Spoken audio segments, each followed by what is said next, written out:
We're going to pick back up on the Ten Commandments series. So we left off on 5. We're picking up today on 6. So if you would be turning over with me to Exodus. And I don't know what everyone's translations are, but translations are going to come into it a little bit today.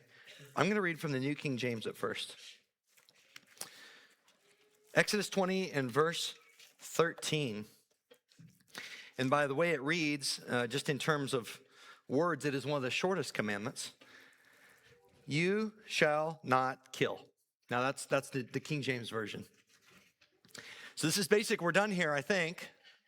Most of us don't go through life, as Adam alluded to last week, most of us don't go through life killing people any given day of the week. I'm going to ask you all to keep this poll to yourself just in case. But be thinking about, there's really nothing to laugh about. So, some of you may have, in one way or another. Has anyone physically, and again, no show of hands, has anyone physically killed someone before? And that is, I'm going to ask the thing again at the end. Has anyone killed anyone before? And at the end, I'm going to ask the question again. And if I forget, I want you to ask it to yourself. Has anyone actually killed or murdered someone in their life? We're going to go through this today. And I think by the end of it, the answer better be yes, and not just once or twice, but probably daily. So I gave it all away. We can stop here, right? Okay. We do have a bit of a problem here, though, with thou shalt not kill. How do we deal with a God who says not to kill, but then commands his people during the times of the judges and the kings and the taking of the promised land to go, not just kill, but to slaughter? And how do we deal with the fact that we see a holy man, we see Phinehas, the grandson of Aaron, who is zealous for the Lord, as Adam has spoken about this topic before, but is zealous for the Lord, so zealous, in fact, that he ran a spear through an Israelite man and a Midianite woman who were in an act of sin, and was blessed for it, not just removed, or he wasn't given paid leave of absence. Okay, he was blessed and commended for it. So how do we deal with that if thou shalt not kill? And how do we deal with a God who says, don't kill, but then he kills people? As we see evidence throughout the Bible, the Spirit actually does relieve people of their lives. The first place we start is we got to look into the word meanings, okay? So there is a lot of precision in the original Hebrew, and we're not going to do full-on word studies. That is not my forte, but we're going to just do a quick demonstration of differentiation. English has like kill, murder, and slay. Those are sort of the three that we put at it. There are refinements of that, like manslaughter. But there's a lot of precision in the original Hebrew, and there's significant differentiation among the words that are used throughout the Old Testament for killing, murder, manslaughter. So the first is, and I'm trying with the words here, okay, but ratzach, which is an unlawful human homicide. This is the kind of that we see in the sixth commandment. You shall not ratzach, except they have that's the root word, and they have a different modification of it there. The second is harag, which is general killing. This is the sort you would see in like battle or violence. You have muth, which is a judicial execution. So whenever God prescribes capital punishment, this is muth. You have nakah, which is to strike or to smite. So you can certainly strike someone without killing them, but this is the strike or smite that infers someone having been struck down or killed. And then you have shachat as zabach, which is animal sacrifice.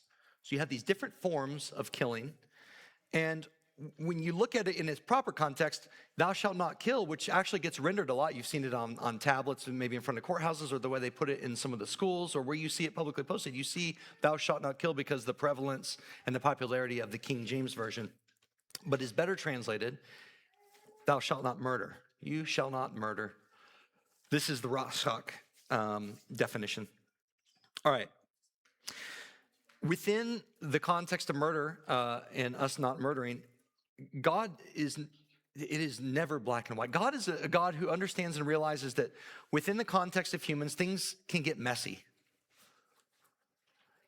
It's not you shall never murder. Well, it is you shall never murder, but he makes provision within the definition of that word in the extent, as you go throughout the rest of the Levitical law, the rest of the Torah, you see different applications. So for instance, Exodus 21:12, and we see additional, we're going to go through some of the passages here that talks about different scenarios which God offers clarification and refinement of this law, which is where we went to go whenever we see a law. We don't want to just read it on its face and say that's all there is to it. There's almost always underwriting in different additional passages that uphold and undergird and support the original law. So if you recall, as we started this whole series, we have love the Lord your God with all your heart, mind, soul, and strength is the first greatest law and commandment. And the second is love your fellow man. And then the 10 commandments, in essence, are a refinement under that umbrella of terms. So you go from the 2 to the 10. And then if you want additional insight as to how you execute or follow out or see these laws in the heart of the lawgiver, well, then we can drill down into the different laws that are given. All right, so Exodus 21 and verse 12. He who strikes a man so that he dies shall surely be put to death. This is capital punishment. However, if he did not lie in wait, but God delivered him into his hand, then I will appoint for you a place where he may flee. The emphasis here is if he did not lie in wait, meaning God did not give this person over to this person to be killed, and the person, rather, if God gave the person over to someone to be killed, there's a different calculus for it. But if someone lies in wait, that's considered a premeditation. So keep that in mind as we go. If he did not lie in wait, God will appoint, I will appoint for you a place where he may flee. But if a man acts with premeditation against his neighbor to kill him by treachery, you shall take him from my altar that he may die. And he who strikes his father or mother shall surely be put to death. God is saying, whenever you have two different things here, it appears. Whenever you have premeditation, or whenever you have such a drastic bucking of the authority system which God has put into place, which is the father and mother over the household. Whenever you have such drastic bucking of that system, God has prescribed here that can't work within the kingdom of God. Okay, continuing in verse 18. If men contend with each other and one strikes another with a stone or his fist, if he does not die but is confined to his bed. So now we're getting into the nuance. Okay, now you got someone who's hit but doesn't die. So what do you do with that? Is that punishable by the same offense? Should they be put to death? One strikes the other with a stone or with his fist, and he doesn't die but is confined to his bed. Well, if the one who's injured rises again and walks about outside with his staff, then he who struck him shall be acquitted. That's it, right? Nope, there's still restitution to be made. He shall only pay for the loss of his time and shall provide for him to be thoroughly healed. So God has taken into account that people are going to have these conflicts, and if it comes to blows, then there's going to be restitution provided. And this is an interesting refinement of it. Different book, different passage. Go over to Numbers 35 and verse 16. And you see God further gets into delivering his wisdom through his law. Numbers 35 and verse 16. This is getting really specific. And the question is, well, let's read it first. But if he strikes him with an iron implement so that he dies, he's a murderer. The murderer shall surely be put to death. And if he strikes him with a stone in the hand, by which one could die, and he does die, he is a murderer, and the murderer shall surely be put to death. Or if he strikes him with a wooden hand weapon, by which one could die, and he does die, well, he's a murderer, and the murderer shall surely be put to death. The avenger of blood himself shall put the murderer to death. When he meets him, he shall put him to death. And I didn't look into who the avenger of blood is, whether that's a spiritual entity or whether that is the party of the harmed, like the family of the harmed party. I think that's the most likely situation, that the avenger of the blood is the brother or the family of the one who was injured. Now, further refinements. If someone pushes someone out of hatred, or while lying in wait, or hurls something at him so that he dies, or in enmity he strikes him with his hand so that he dies, the one who struck him shall surely be put to death. He's a murderer. The avenger of blood shall put the murderer to death when he meets him.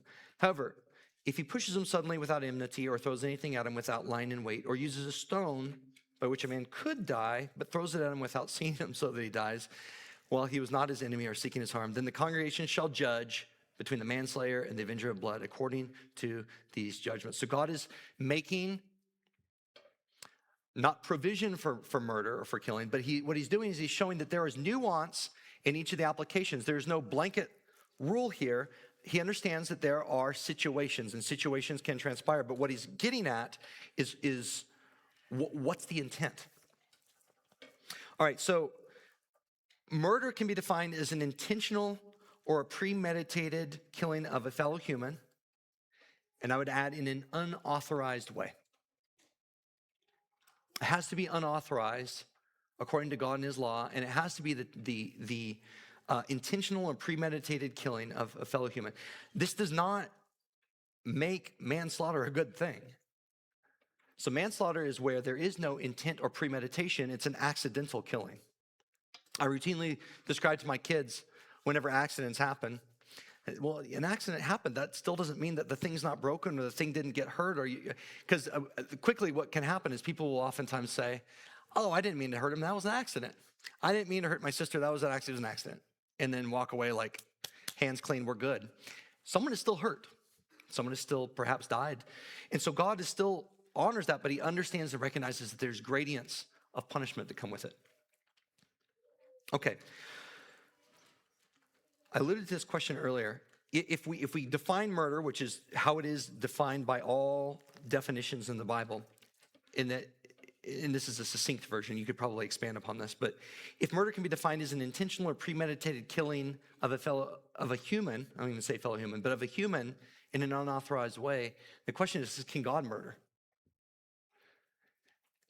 God can kill, but I think it's impossible for God to murder. One, because it's against his law, but two, God does not have a wrathful premeditation or an angry premeditation against anybody. What God does is just always. So when we see and read into many times atheists will make claims, and they will say, how is it that God sent the Israelites to go completely slaughter the Amalekites, including women and children? And the question is that really just, is the question that they ask. And the question really that should come back is, how is it that we are overlaying our justice or sense of justice onto God?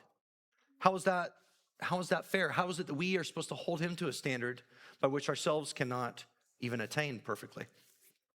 So God cannot murder. God can kill, and God does have the ability to kill.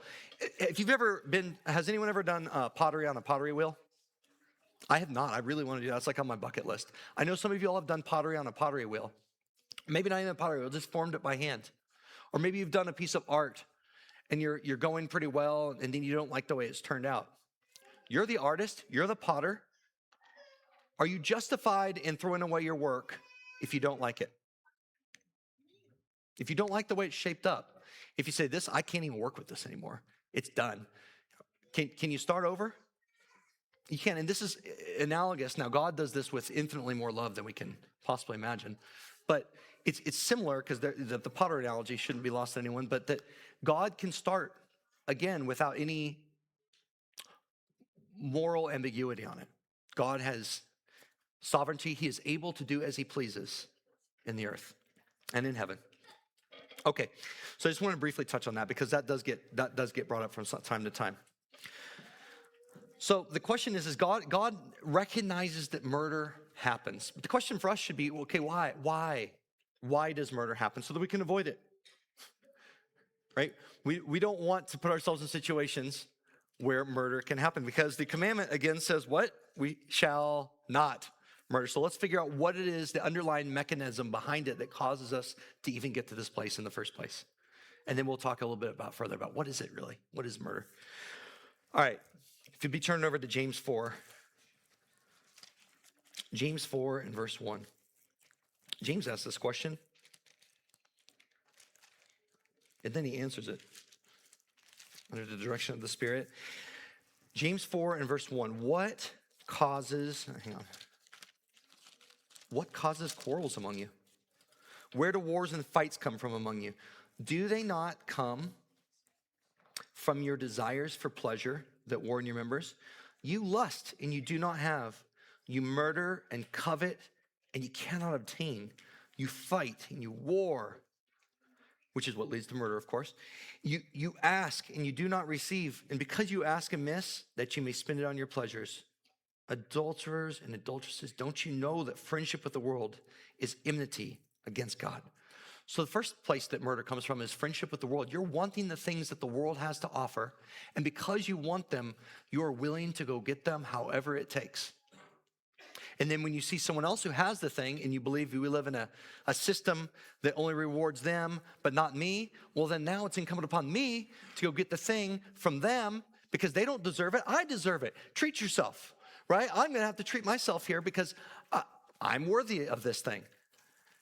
But James says this is your passions at war within you.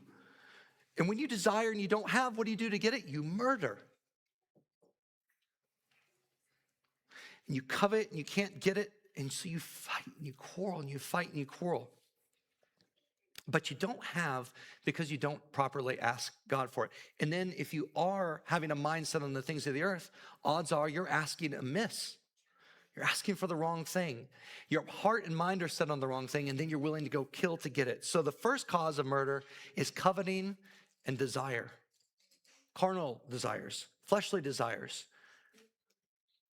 There's no shortage of videos on the internet of people fighting. And half the time, who knows what they're even fighting over? Sometimes it's an insult. Sometimes it is sometimes it is over something that somebody else wants, be it a mate, be it a person, be it who knows what. There's just no shortage of this. Okay. Let's go to 1 John, a few pages over, 1 John 3 and verse 12. Let's figure out one of the other reasons that we come into this attitude and come into this place. 1 John 3 and 12.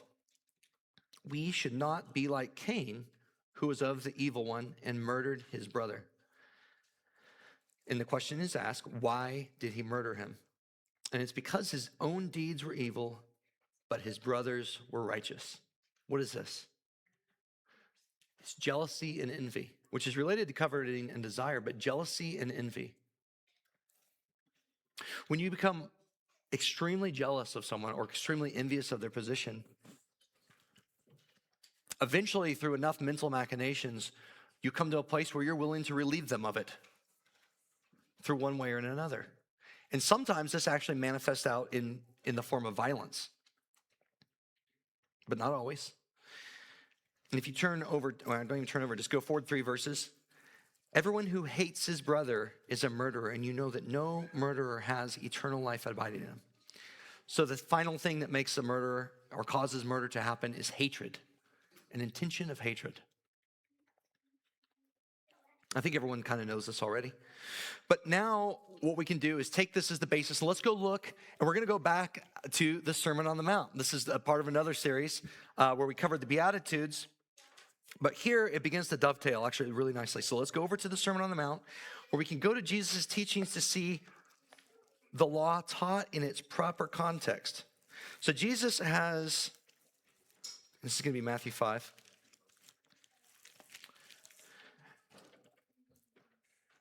All right, we'll just start in the verse. Matthew 5 and verse 17.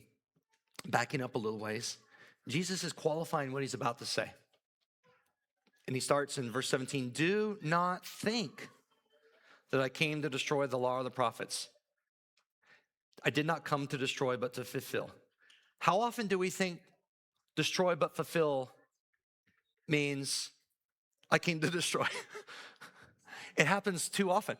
Or what we do is we'll define the word fulfill in such a way that it actually means to destroy the law. And Jesus said, I did not come to destroy the law or the prophets. I didn't come to destroy, but to fulfill. So fulfill cannot mean destroy or to get rid of. It has to mean something else.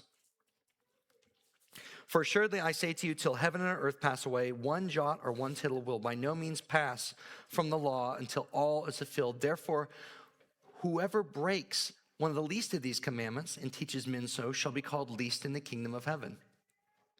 But whoever does and teaches them shall be called great in the kingdom of heaven. If they are destroyed, how can they be broken? Verse 20, for I say to you that unless your righteousness exceeds the righteousness of the scribes and Pharisees, you will by no means enter the kingdom of heaven. So, okay, this is giving context. This is a really important context he's giving here. He's saying the law itself here, as the prophets, is being upheld, but I'm coming to couch this against what you've been learning and hearing and being taught by the Pharisees and the scribes. Your righteousness and what you've been learning from them has to exceed and rise above whatever it is they've been doing and teaching. It's not saying the law of God is done away. It's saying, I'm going to go teach you now and contrast that against what it is that you have been learning from the Pharisees, from the Sadducees, from the scribes, from those who would take the law and do something else with it. Also notice that when he says, in the next verse. Okay, so that's the context. It's this narrow and legalistic interpretation that Jesus is preparing to take down within the teachings of the synagogues and the Pharisees and the Sadducees and the scribes in that day. Okay, verse 21, here we go. You have heard it said to those of old, you shall not murder, and whoever murders will be liable to judgment. So let's stop right there. You have heard it said. It has been taught to you. When you look at what it is that you've heard said, you shall not murder, and whoever murders will be liable to judgment. You won't find whoever murders will be liable to judgment in so many words, at least like that, in the Torah. So you will find you shall not murder, of course, that's the commandment we're talking about, right? But you won't go in and be able to find whoever murders will be liable to judgment. You will find those principles, absolutely. You will find a lot of the verses we have been reading from Exodus, from Numbers, from Leviticus. Those indicate that, yes, this is true. But what's happening here in Matthew verse 21 is it appears that the coupling that the teachers of the law, the oral teachers, had done here is what they had done is coupled two different principles together. And in so doing, they diminish the overall importance of it. So look, if I say you shall not murder, and then I expand upon why you shall not murder, because it takes away the life that God has placed in someone, and because God has not authorized it. And so I'm pointing to God in a way as to why we shouldn't be doing this. What they're pointing to is you shouldn't murder because you might get judged by a jury. You might get taken before the council and have to judge. It seems on its surface reading, and if you go even a little bit deeper, it seems that it's saying, hey, try to avoid the civil consequences. You don't want civil consequences if you murder somebody, so don't murder somebody. So ask the question, where's God in all this? Is he even within the calculus and the figuring of the teachers of the law? Are they considering what happens when you murder? What does that do to God? What does that do to God's reputation? Does it offend God? Why? Well, just because you might get judged. And this is speaking of the physical judgment. So Jesus here is coming not against the law of Moses, but the legal traditions that have shaped and changed over the years from the initial giving of the law to the many traditions and the accumulation of case law over the years from the time of Moses. Case law changes things. I don't think you could take a whole lot of case law today and go back to the founding of the nation of the United States and say, I wonder how surprised people would be, the founders would be to say, hey, not only here's where the country is, but here's where case law ended up from the initial prescription of what the intention of the law was by the writers. And so case law morphs kind of like a game of telephone over the years. And that's sort of what we're looking at here, is that case law had been refined in some areas, but then sometimes it shifts away from the original intent. The Pharisees and the scribes, who were religious lawyers, so they're lawyers who specialize in the interpretation of the law and how it should be applied. They'd coupled separate biblical directives into this one thing. And as I've already mentioned, it seems to make more of the consequences than of how God would feel about it. So do not murder, taken at its legal face value. Whenever we read do not murder, and as they were reading do not murder, it enables us to throw off any other convictions that might be embedded in this commandment. If we just take it at its face value in its legalistic sense. Because if we look at do not murder, as I asked you all to when we started this, Most of us, if not all of us, are pretty clean on that in a very literal sense of the word. So when we look at it, and as the Pharisees were looking at it, even though they were about to commit murder against Jesus, even in so doing, by the way, they were doing little things to keep themselves clean while they were still plotting murder. Isn't that interesting? But this enables ourselves to convince ourselves that we're good, compliant, law-abiding, God-fearing folks who don't really hurt anybody. So Jesus continues in verse 22. But I say to you that everyone who is angry with his brother. Now, depending on what translation you read, it may or may not say this. Whoever is angry with his brother without a cause will be liable to judgment.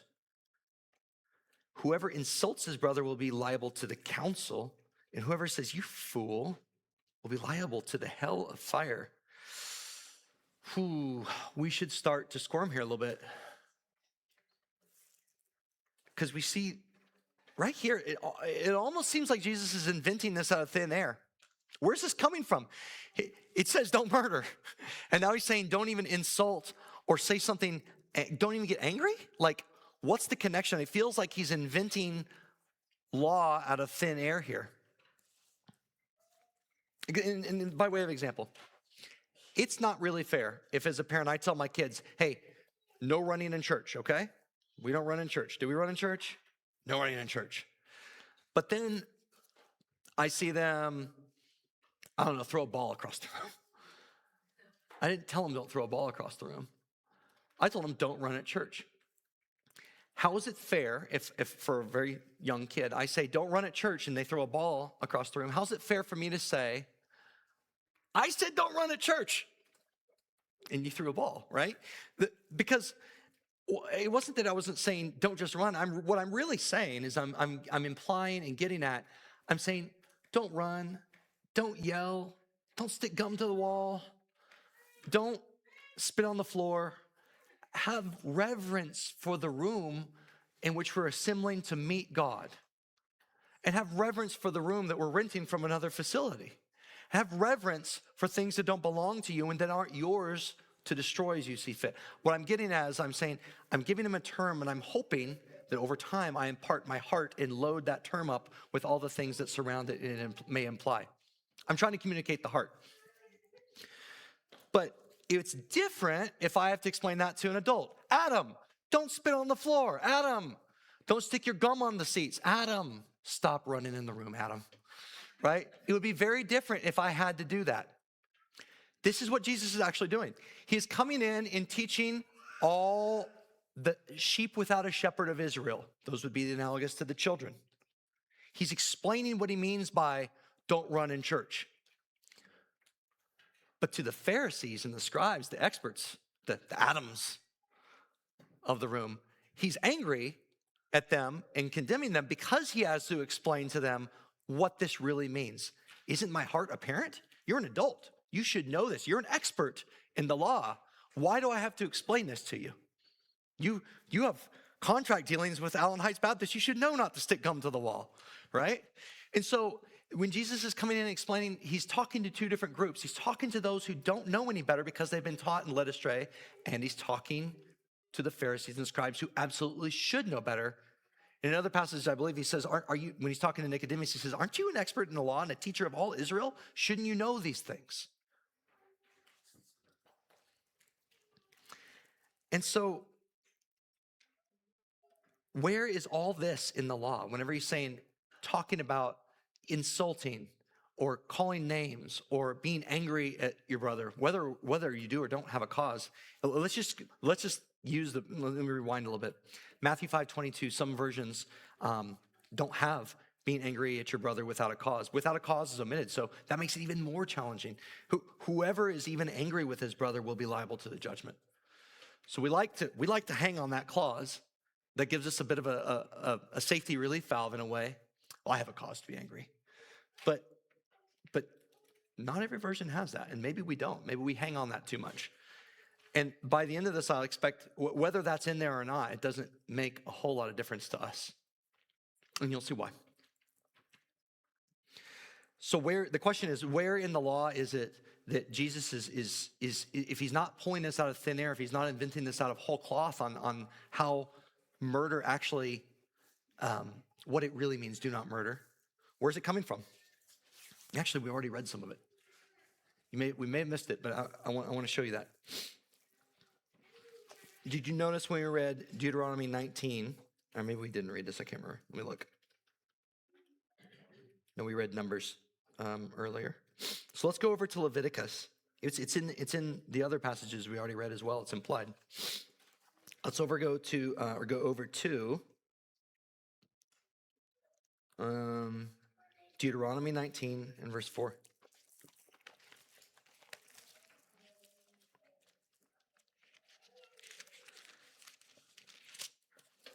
Deuteronomy 19 and verse 4. Okay, and we're going to get into the kind of the specificity of how manslaughter is supposed to be handled. And this is the case of the manslayer who flees there, that he may live. And this is talking about cities of refuge. Whoever kills his neighbor unintentionally, not having hated him in time past, as when a man goes to the woods with his neighbor to cut timber, and his hand swings a stroke with the axe to cut down a tree, and the head slips from the handle and strikes his neighbor so that he dies, he shall flee to one of these cities and live, lest the avenger of blood, while his anger is hot, pursue the manslayer and overtake him. And skipping down to verse 11. But if anyone hates his neighbor, lies in wait for him, rises against him, or strikes him mortally so that he dies and flees to one of these cities, then the elders of the city shall send for him and bring him from there and deliver him over to the hand of the avenger, that he may die. There's a super important phrase here in both of those passages. It differentiates them. In both cases, the person died. It's not good that someone died.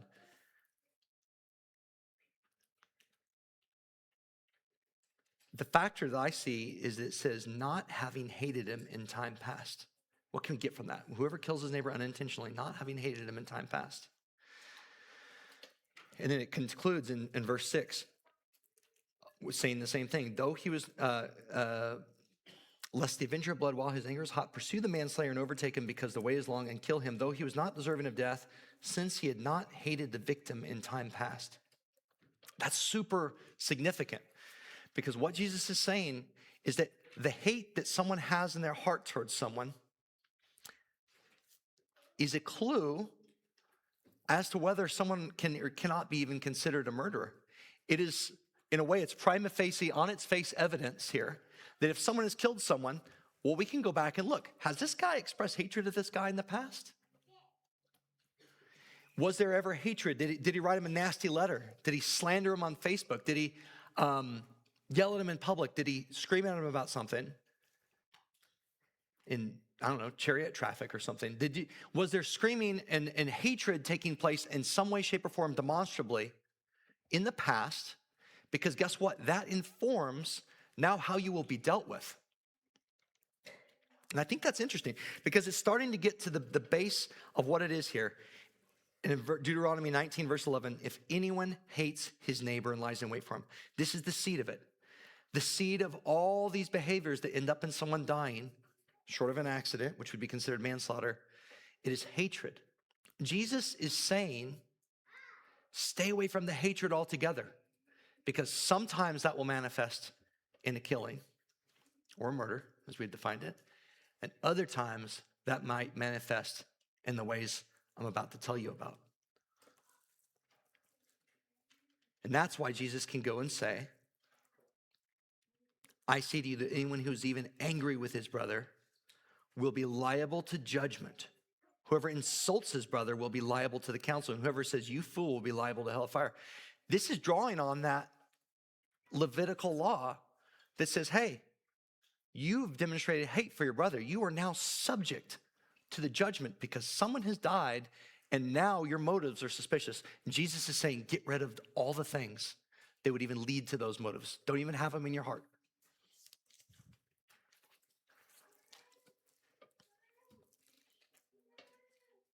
All right. What's more is that he's not innovating this idea that you shouldn't hate or have anger towards your brother. It's repeated so much. Whoever hates your neighbor lies in wait for him. But then in Leviticus 19:17, So you shall not hate your brother in your heart. This is Jesus' commandment, essentially codified in the Torah. You shall not hate your brother in your heart. You shall surely rebuke your neighbor and not bear sin because of him. Say what you need to say it in love, be angry and do not sin, essentially.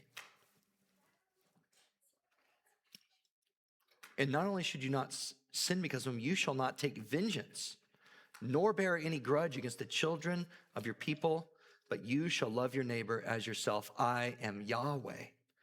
He is putting his name and his stamp approval on this. He is saying, if you don't just not hate, but don't let that hate manifest out in actions. And then don't even not hate, but don't even bear a grudge. And don't even not bear a grudge, but show love to your neighbor instead. He's now flipping it completely 180. It's not, don't just not kill, it's show love. So Jesus is not innovating new law here. He's not coming in and saying stuff that people shouldn't be aware of. He's taking all this and conglomerating it and putting it in a new way of explaining it. Maybe it hasn't been explained this way to these people before, but he's drawing on what is already there. He's not creating new law. And I think this is maybe why the people said, wow, he teaches with authority, not like the scribes and the Pharisees. The scribes and the Pharisees, what they so often taught on was the traditions that they had grown up and taught. They were teaching on traditions and traditions and traditions. You get copies of copies of copies. And like we already talked about the case of telephone with case law. And now you're just authorized to essentially teach what rabbi before you, who's super wise, taught. And you're teaching what he taught. And so Jesus comes and says, all that aside, here's what the word says. And he combines it up in a new, beautiful way of understanding it, though the law and the intent of the lawgiver has always been there.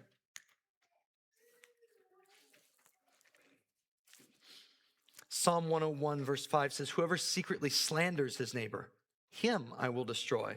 The one who has a haughty look and a proud heart, him I will not endure. Proverbs 18 verse 21 says, death and life are in the power of the tongue, and those who love it will eat its fruit.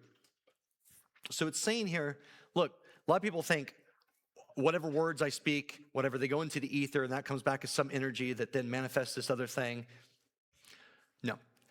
What this is saying is that we can use our tongue to either literally command something be done, or we can use our tongue in order to bless or to curse, or we can use our tongue even to insult or to diminish. Death and life are in the power of your tongue. This is why James says the tongue is something that cannot be tamed. It's the most deadly of all the things. How can you tame it? How can you tame it? And when it says in Leviticus 19, verse 14, you shall not curse the deaf, nor put a stumbling block before the blind. Well, what is that about? I don't think I know any deaf or blind people. If I do, I can count on one hand how many deaf or blind people I know. We all curse the deaf and we all put stumbling blocks in front of the blind. Because what does this mean? When you curse the deaf, you are saying something about someone who is not there in front of you and cannot hear it. That's exactly what the scene that is painted here is. If you curse the deaf,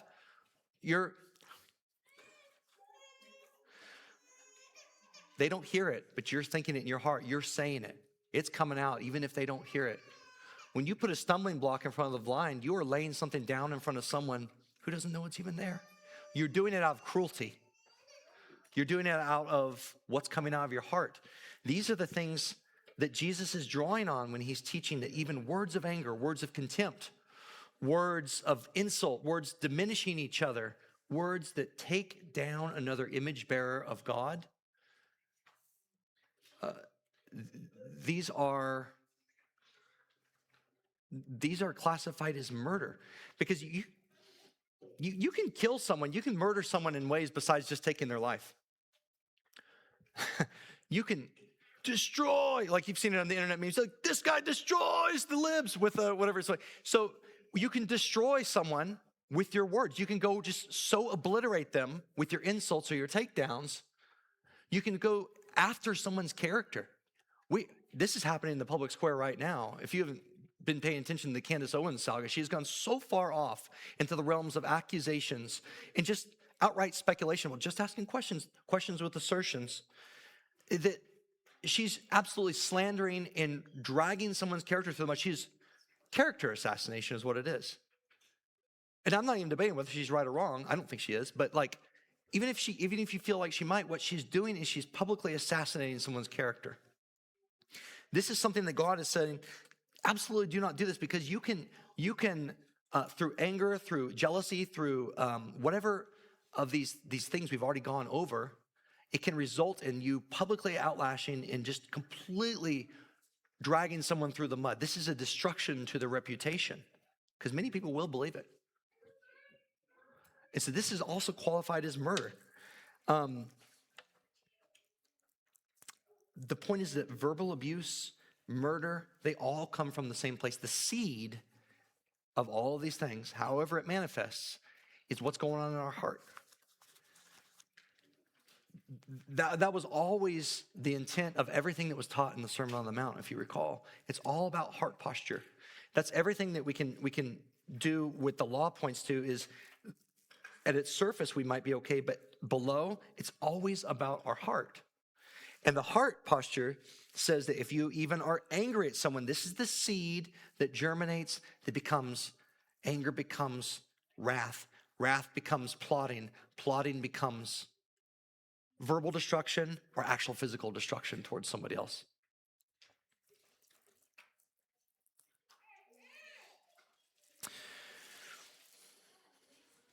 Okay, and where are we at now? Now let's go back to Matthew 5 and verse 23. I think this is Jesus continuing. So Matthew 5 and 23. Just to pick up context, he says, whoever insults his brother will be liable to the council, and whoever says you fool will be liable to the hell of fire. Picking up in verse 23. So if you're offering your gift at the altar, and there you remember that your brother has something against you, leave your gift there before the altar and go. First, be reconciled to your brother, and then come and offer your gift. Jesus told so much of his teachings and everything through stories. He told so much of everything through parables, and he told things that generally were in the working knowledge and the conscience, if you will, of his audiences. Can you think of any other brothers who came together at an altar that it didn't end well? Cain and Abel. Very good, Willa. Jesus, I think, here is pointing back to, he's alluding to Cain and Abel, but it's chiastic in its nature. So chiasm is the big word for mirror, right? You have the whole Bible in some ways is chiastic. So you have the way it starts and the way it ends. Both start in a garden, both end in a garden. You have a lot of stuff that happens in between, but both start in paradise, both end in paradise, which is a walled garden, a walled city, walled garden. So you start and you end with God living with men, God living with men. You have the chiasm, which is the reflection, the mirror. And so what you have here is you have what appears to be a chiasm. Jesus is calling back. He says, look, you in the first one, you had an altar. You recall in Genesis 4, it was the sacrifice itself that seems, at least by the way the text reads, there could have been lots of undercurrent of things that were already there with Cain and Abel, but things we don't know. What the text tells us is that the altar happened. There was jealousy and anger. God says, I don't accept your gift, Cain. I accept Abel's offering, but your gift, I don't like it. Let's just go there. Genesis 4. Genesis 4 and verse 3. In the process of time, it came to pass that Cain brought an offering of the fruit of the ground to the Lord. And Abel also brought of the firstborn of his flock and their fat. And Yahweh respected Abel and his offering, but he did not respect Cain's offering. And so Cain was very angry, and his countenance fell. And Yahweh said to Cain, why are you angry? And why is your countenance fallen? If you do well, will you not be accepted? And if you don't do well, Sin lies at the door, and its desire is for you, but you should rule over it. And now it came to pass that Cain talked with his brother Abel. And when they were in the field, that Cain rose up against Abel, his brother, and killed him. And then Yahweh said to Cain, "Where's Abel, your brother?" And he said, "I don't know. Am I my brother's keeper?" And he said, "What have you done?" And the voice of your brother's blood cries out to me from the ground. So now you're cursed from the earth, which has opened its mouth. And he goes on and marks Cain and casts him away. So look at this. You have the altar, you have jealousy, envy, and anger, and you have murder. Jesus is coming and saying, look, to not be guilty of murder, you need to remove the thing that is causing the anger and the jealousy and the envy, and then you can worship me properly. You can't worship God if you have these things in the way. God says, go. Don't even try to bring the offering. Go and resolve things with your brother first. This ties into so many of the other principles that he teaches us, which says, if you want forgiveness, you have to forgive first. How can I forgive you if you have a massive debt, if you're trying to go extract repayment from someone who owes you a few bucks? In one of Jesus' parables, of course, right? And so he's invoking themes of Cain and Abel here, but it's reversed. And he's even implying that, hey, in Cain's case, he was the one that got offended and should have gone to his brother. But Jesus is even turning that on its head and saying, look, if you're the one who is offended, still go to your brother and try to work it out. If your brother, what does it say? He says, if you're offering the gift of the altar, remember that your brother has something against you. So maybe you've done the thing to cause that, and maybe you haven't, but he has something against you anyway. It's still asking you, go fix it. Go resolve it. What is it that is causing you to cause others to stumble or put a stumbling block in them, hopefully not intentionally? And can you go resolve that before you come to me to give your offering? And this fits beautifully with what God says in Hosea 6, verse 6, for I desire mercy and not sacrifice. Are we offering that mercy to our brother or our sister? Because God desires mercy and not sacrifice, in the knowledge of God more than burnt offerings. Whatever your burnt offering is, be it an offering of praise, be it an offering, be it some other form of offering, whatever it is, God's saying, please resolve things. I don't think this means that you can't come to God in prayer and begin praying for that person, praying for that. Come to God by all means. Do it with his help. But he's asking you, don't feel like you can worship me in clear conscience if you're leaving a trail of dead behind you.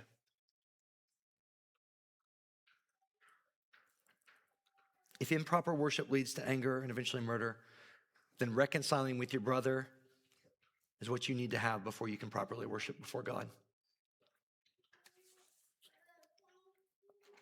And then Jesus continues, Matthew 5, verse 25, come to terms quickly with your accuser while you're going with him to court, lest your accuser hand you over to the judge and the judge to the guard and you be put in prison. Truly, I say to you, you will never get out until you have paid the last penny. All right, so he concludes his teaching there and he's basically saying, do everything you can to come to a resolution, to resolve it is. And there's other scriptures to add to that. It says, and I forgot to look this scripture up, but the one that comes to mind is it says, if possible, in every circumstance, live peaceably among all men.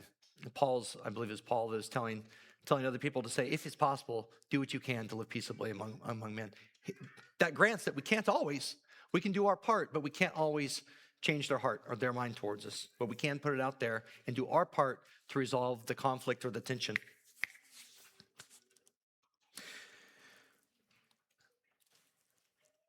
All right, this all applies to others, but I also have to bring this up. What about hatred of self?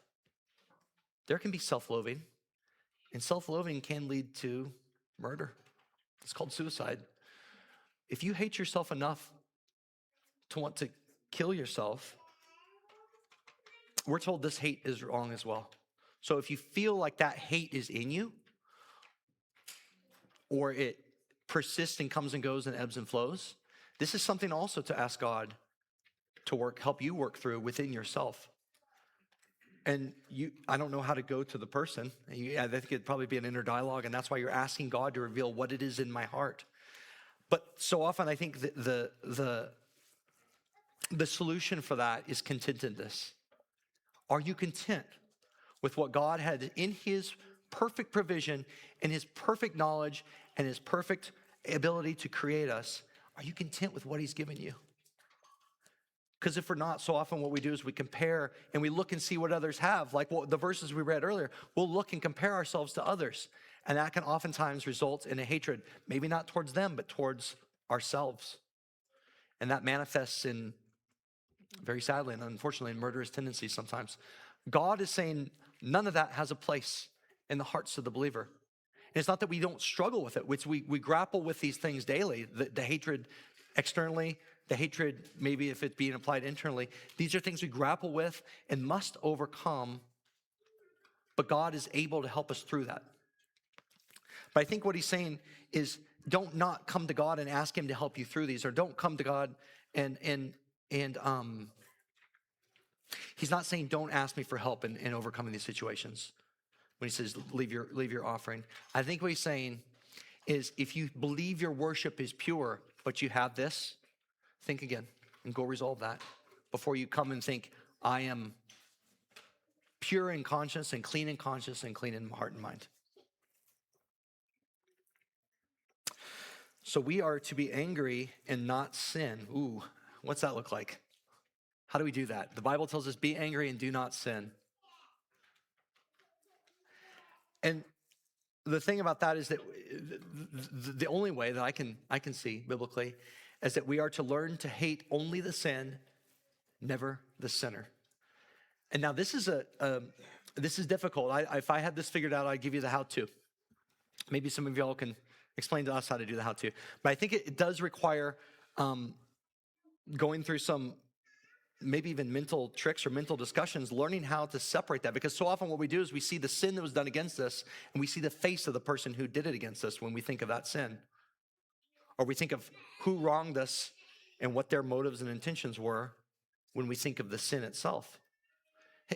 Hate the sin. It's just the sin. And recognize, and I think the key to this is recognizing and understanding that we too are in no way, shape, or form perfect. And if we desire mercy because we're imperfect, we have to be able to afford that to somebody else as well. I really do think it is that simple. Putting into practice, much more difficult, but it is as simple as understanding that we, as weak, frail vessels that requiring God's mercy and his help, and have a massive beam in our own eye, have to remove that before we even think to judge the intentions on similar topics or similar things in others. And even when we do, it is the identification of the sin and not the sinner. All right, in Jeremiah 17, verse 10, it says, I, Yahweh, I search the heart, I test the mind, even to give every man according to his ways, according to the fruit of his doings. The seed is condemned. God is looking at the heart. The seed that is condemned is hatred, because this gives way to murder for some. It gives way to gossip in others. It gives way to slander, accusations. It gives way to all the different things. But we are told, James 2, verse 12, so speak and act as those who are to be judged under the law of liberty. For judgment is without mercy to one who has shown no mercy. Mercy triumphs over judgment. And this is where we begin to have to divorce the sin from the sinner.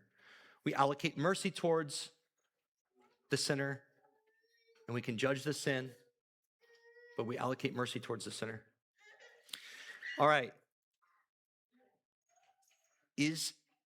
If we are not even permitted, essentially not even permitted angry thoughts, we're not permitted cross words, we're not permitted these different things, this is all too much. This is too hard. This is all too much, right? How are we supposed to deal with this? Praise God that his terms are these, that we confess, that we make amends, that we do our part to make it right, but then he covers us with the blood and the innocence of Jesus, because he knows that we will slip. He doesn't endorse the slipping, but the fact is that he is now magnifying the law. He's basically pulling out all the select parts of the law that he has been putting there all along, and he's saying, look, this is the composite picture that you've not been seeing and not been teaching. And the question is, will we look at the law at its face? Because I still do this too. I look at the law on its face where it says, do not murder. I'm like, I'm good. I intellectually know that it means don't hate. Don't be angry. Don't be angry without a cause if you prefer it that way. Don't slander. Don't gossip. It still evades me. I think it evades y'all too. It evades everyone because we're human. We look at it and say, don't murder. I'm pretty good. Pretty good there. Even if we intellectually know all the different things that are implied. What I'm asking is that we take those things that are implied very seriously. They've always been there in the law. They're just now getting stitched together by Jesus in a way that we can digest it without being a lawyer or a scholar of the law. He's given it to us. He's given it to the people of Israel when he's teaching there who had not had shepherds who had cared for them. And he's showing them, look, I care for you. Get it out. Get the hatred out. Get the anger out. Get all the stuff out that will result in you being guilty before the court of heaven, not just the court of men, but the court of heaven. As has been the custom with all of the commandments we've been through so far, I want to ask us now that most of these commandments are placed in the negative. They're prohibitive. Do not murder. You can learn a lot about God by flipping that and 180 in that and saying, what does this prescribe? What does this proscribe, rather? What is God saying he would like instead? We already know mercy and not sacrifice. But it's not to murder, it's to bless. It's not to take life, it's to give life. It's not to be angry, but to have joy over. It's not to covet and to want and to fight, but rather to be peacemakers. This is what Jesus had been teaching on as blessed are the peacemakers. He had taught on that just a little bit prior to his teaching this in the same sermon. He's asking us not to murder, but to bless. And then if you slip, go take steps to make things right. Involve God in it, but don't think you can come before him with a pure conscience and pure worship if you're dragging things behind you that involve other people's hearts and lives. That's all I have for today. Let's close in prayer. Father, thank you so much for your law. Thank you that you expound upon it. Thank you that you make things as simple or as deep as you want, as we need them to be. I pray that we would never minimize your law. We would never look at it legalistically, but that we would look at your heart's intent on what you give us. That you would help us as we go through a world that begs us and asks us to become angry about everything. Outrage here, outrage there. We are always asked to be outraged about something. Father, that we would have peace about us, that our outrage would not extend towards political parties or political actors or religious parties or religious actors. There are people who are wolves in the world of Christianity. Father, let us even pray for them and show love towards them. Let us pray for those and love those who have harmed us, to those who actively harm us, that your salvation might be known in them and that you might give deliverance to them, and you might give deliverance to us for any hatred or anger or even gossip or slander that we harbor in our hearts. Even if we don't say it aloud, we pray that you would reveal it and let us deal lovingly and kindly one with another so that we will not be guilty of your commandment to not murder, to not destroy things that we are not authorized to destroy. You have put life in each person. You ask us not to destroy their life physically, not to destroy their life spiritually, and not to destroy their walk with you, and rather to lead them to you. So help us to bring life in the spirit, to bring life in every way to people, and that we might be blessings to them so that we might fulfill this commandment. We give you all praise in Jesus' name. Amen.